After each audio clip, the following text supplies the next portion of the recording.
2018 کی حج کے اوپر میں نے حضرت مولانا طارق جمل صاحب سے کہا، میں نے کہا مولانا فلاں بہن ہے، پہلے میں بہن کہتا تھا، بس ایک بات بڑی یہاں ہنسنے والی ہے، میں اس کو بہن کہوں. میں نے کہا مولانا، میں ان سے پہلی دفعہ 2017 حج عمرے پہ ملا رمضان میں، ان کی والدہ اور ان کے گھر والوں کو لے کر وہ آئے تھے. تو میں نے کہا بہن آپ کو کچھ کام ہو تو مجھے ضرور بتانا، معاف کرنا یہ بات، لیکن جو حقیقت ہے وہ حقیقت ہے. ہمارے تصور میں بھی اللہ کیا فیصلے کر چکا ہوتا ہے کہ ہمیں نہیں پتہ ہوتے ہیں.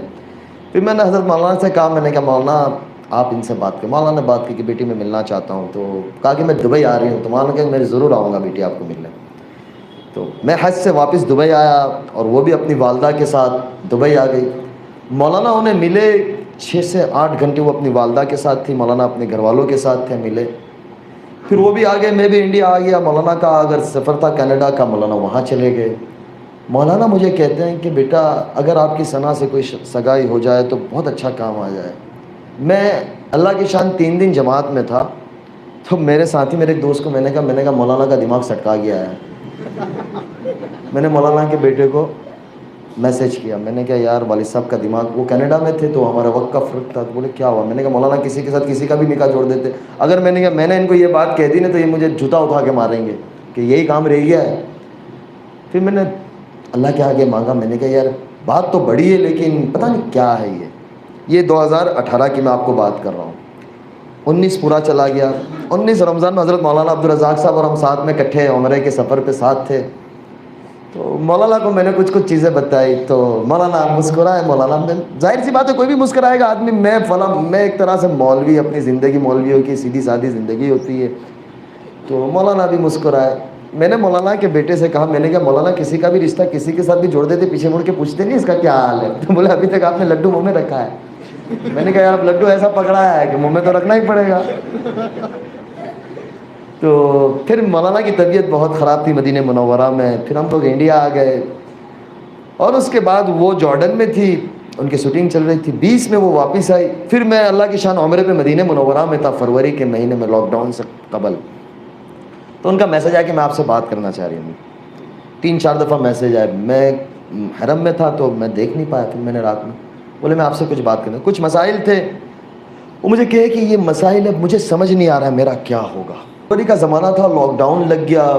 انہوں نے اللہ سے مانگنا شروع کیا، کچھ مسائل تھے. میں نے کہا اللہ تعالیٰ تمہیں اس مسائل سے، اور کوئی دوسرے مسائل نہیں تھے، بس وہ زندگی کے اندر سکون نہیں تھا، چین نہیں تھا. میں نے کہا اللہ تمہیں نکالے گا. جیسے جیسے رمضان قریب آتا گیا، شعبان آتا گیا، انہوں نے کہا کہ میں نے اپنے گھر میں بند کر دیا ہے جو ٹیلی ویژن تھا. میں نے کہا یار شروع رکھو، کیوں بند کیا؟ میں نے کہا چلاؤ یار کیا مسئلہ ہے؟ بولے بس دل نہیں ہوتا.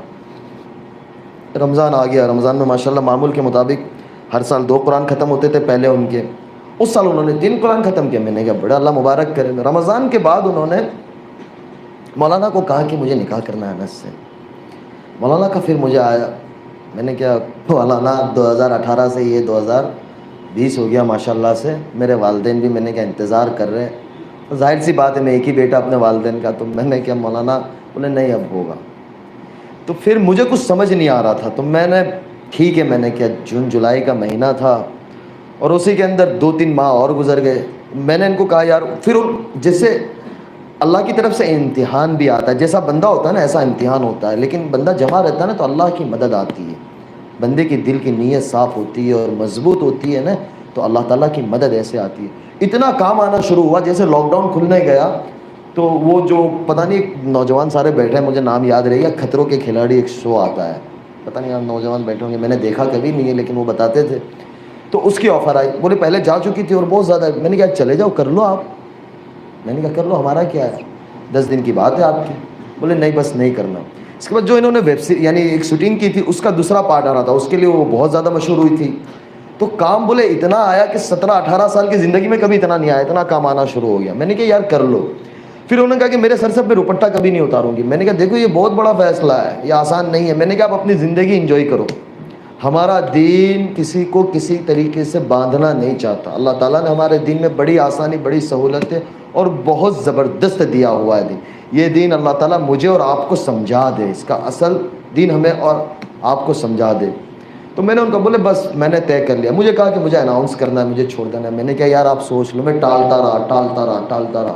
اکتوبر آ گیا. بولا آپ نے اب نہیں کہا نا تو میں اپنے اعتبار سے اناؤنس کر دوں گی. میں نے کہا یار خاموخواہ کیوں یہ کر رہی ہو؟ بس بولے بس میں نے 17 سال زندگی کے اندر لوگوں کو اس سے نقصان پہنچایا ہے، تو میرا نیت ہے کہ میں اللہ کے بندوں کی اور انسانوں کی خدمت کروں، دنیا میں بسنے والے ہر انسان چاہے جو بھی مذہب کا ہو، میں اس کے لیے کام آؤں، میں اس کے لیے خدمت کروں۔ لوگ پریشان حال ہیں تو میں اس کے لیے خدمت کروں، اور اللہ مجھ سے کام لے گا، مجھے کہ میں ان کے کام آؤں۔ میں بڑا یعنی ارادے نہیں کہ اللہ تعالیٰ ان کو اس کے اوپر اتارا کہ میں کوئی ہاسپٹل بناؤں، میں اس طریقے سے کچھ کام کروں۔ میں نے کہا یار یہ بہت بڑا فیصلہ ہے۔ 9 اکتوبر تھا، میں نے کہا دیکھو آپ سوچ لو۔ بولے نہیں بس میں نے طے کر لیا۔ میں نے کہا ٹھیک ہے پھر۔ مغرب کے بعد ڈالا، دوسرے دن اس کو میڈیا نے کور کیا اور چھوڑو۔ میں نے کہا دیکھو یہ بہت بڑا فیصلہ ہے ثنا، یہ یاد رکھنا۔